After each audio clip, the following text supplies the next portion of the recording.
નાસ્તો કરવા બેસી ગયા છે। નાસ્તામાં જો રોટલી છે, ભાખરી છે, હળદર છે ને દૂધ છે। ચાલો નાસ્તો કરી લે પછી તમને મળીએ। ગુડ મોર્નિંગ, જય દ્વારકાધીશ। કેમ છો બધા? આજે ફરીવાર આપણે એક નવા મજાના મસ્ત બ્લોગમાં અને એક ફ્રેશ બ્લોગમાં તમારું સ્વાગત છે। જો મસ્ત નાઈને તૈયાર થઈ ગયા છે, દીવાબત્તી પણ મસ્ત થઈ ગયા છે। જો નાસ્તો મસ્ત થઈ ગયો છે અને જો આપણે ઘઉં અને મેદાના પાપડ કરવાના છે। અને જો પાપડ કરે છે મારા મમ્મી, એટલે પેલા ખીચી બનાવે। ચાલો તમને બતાવીએ। જો ખીચી બને છે।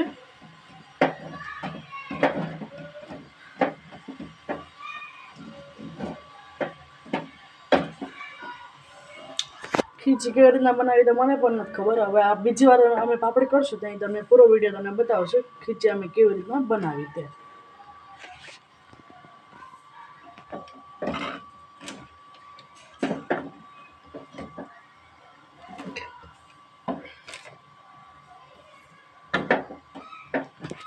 ચાલો ત્યાં આપણે કોલેજ જવાની અમે તૈયારી કરી કે અગાઉમાં થઈ ગયા છે 10:15 થઈ ગયા છે। ચાલો હવે આપણે કોલેજ જવામાં નીકળવાનું છે।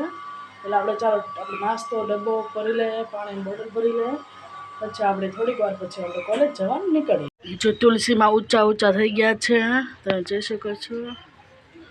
અને જો આપણે પાપડ બનાવવાનું બધું આપણે પાપડ અહીંયા વણવાના છે વાડામાં। એટલે જો બધું ગોઠવી દીધું છે। ચાલો હવે આપણે 2-3 પાપડ વણાઈ જાય પછી આપણે કોલેજ જવા નીકળીએ। આપણે જો તેલ ચોપડી દીધું છે।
ચાલો હવે આપણે કોલેજ જવા નીકળીએ। કોલેજ જઈને તમને મળીએ। પાપડ બધા વણાઈ જાય।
આપણે જો કોલેજેથી આવતા રહ્યા છે।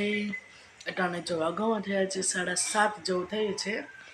આપણે આવીને પરવાર આપણે ટીવી જોવા મળ્યા હતા, એટલે કે વિડીયો આપણે બ્લોગ ઉતાર્યો નહોતો। અને ચાલો આપણે જો સવારે તમને પાપડ બતાવ્યા હતા એ બની ગયા છે અને અડધા સુકાઈ પણ ગયા છે। ચાલો તમને બતાવું, પછી આપણે દીવાબત્તી કરી લઈએ।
જેટલા પાપડ કર્યા છે આપણે. પહેલાં તો સવારમાં તો આપણે વાડામાં કર્યા હતા, એટલે પહેલાં આપણે ત્યાં તડકાના મસ્ત સુકાઈ ગયા હોય. પછી કારણ કે દિવસે આપણે ઘરમાં હોય એટલે બાણે તાળું હોય એટલે આપણે શેરડી પર મસ્ત સૂકવી દયા છે. ચાલો જો તમને મંદિર દેખાતું જશે વાંહે, અને ચાલો મસ્ત આપણે દિયાબત્તી કરી લઈએ.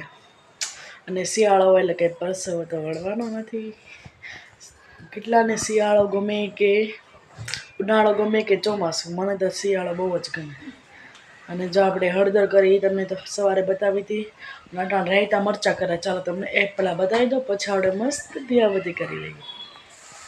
મરચાં કરી નાખ્યા છે. આનો વિડીયો તો આપણે પહેલાં મૂકી જ દીધો છે, મિની વ્લોગ, તમે જોઈ લેજો કેવી રીતના કર્યા હતા એ. અને જો પાછા આપણે પૂરા થઈ ગયા હતા પાછા આપણે કર્યા. અને હળદર જો પાછા આપણે પીળી હળદર લઈ આવ્યા હતા. અને જો અટાણે આપણે રસોઈ જો કરીએ છીએ ભરે રીંગણાનું શાક. અને જો અહીં કાંદા સુધારીએ છીએ, કુકર મૂકી દીધું છે, લસણવાળી ચટણી છે. ચાલો આપણે દિયાબત્તી કરી લઈએ, પછી તમને મળીએ.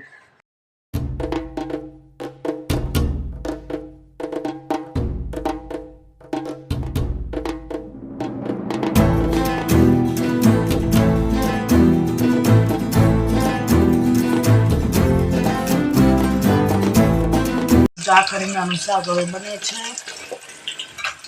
જો બધો આપણે મસાલો કરી નાખ્યો છે. આપણે સ્વાદ પ્રમાણે ગળું, અમે ગળું ખાઈએ એટલા માટે થોડું આપણે તેલ નાખી દઈએ.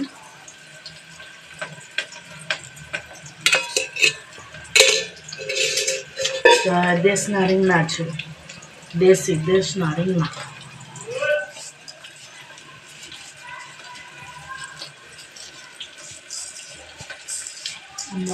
ગાંઠિયાનો ભૂકો, ચણાનો લોટ શેકી નાખ્યો છે, કોથમરી, ખાંડ, મીઠું, હળદર બધું નાખ્યું છે.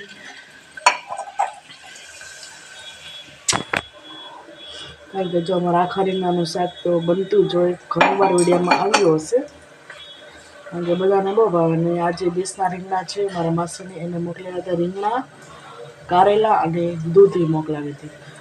સવારે દૂધીનું શાક કર્યું હતું, અટાણે આખા રીંગણાનું કરવાનું છે.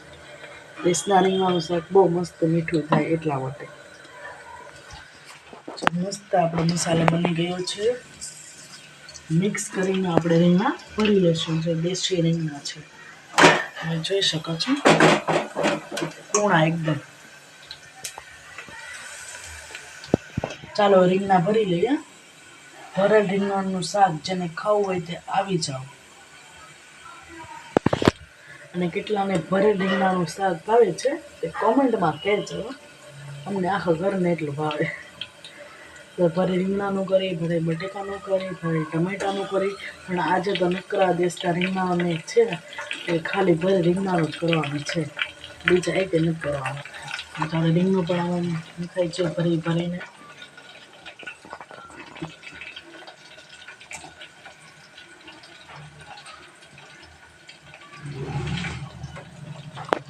કોઈને નકરા રીંગણાનું ન ભાવે એટલે કટકાનું કોઈને ન ભાવે, એટલે ભરે રીંગણાનું હોય તો મજા આવે. કે કોઈ ન ભાવતું તો મસાલો ખાઈ લે એવું છે. અને હોમવર્ક પણ આજે છે. ચાલો હવે આપણે ઘણી વાર મોબાઈલમાંથી હોમવર્ક કરવાનું હોય એટલે ત્યાં વિડીયો ઉતાર્યા નહીં. એટલે ચાલો પહેલાં આપણે હોમવર્ક કરી લઈશું, પછી તમને મળીએ.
ચાલો જો વિડીયોને એન્ડ કરીએ છીએ. વિડીયોમાં આટલું જ હતું. નિયતિ સાથે પણ બહુ મોજ કરી.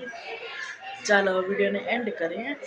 જો તમને મારો વિડીયો ગમે તો વિડીયોને લાઈક કરજો, શેર કરજો અને ચેનલ પર ન હોય તો સબસ્ક્રાઈબ કરવાનું ભૂલતા નહીં. ગુડ નાઇટ, જય શ્રી કૃષ્ણ. ફરીવાર આપણે કાલના મજાના મસ્ત ભગવાન અને ક્રિશ લોગાનંદને મળશે. ત્યાં લગી બધાને મારા અને મારા પરિવાર તરફથી જય શ્રી કૃષ્ણ, જય દ્વારકાધીશ, બાય.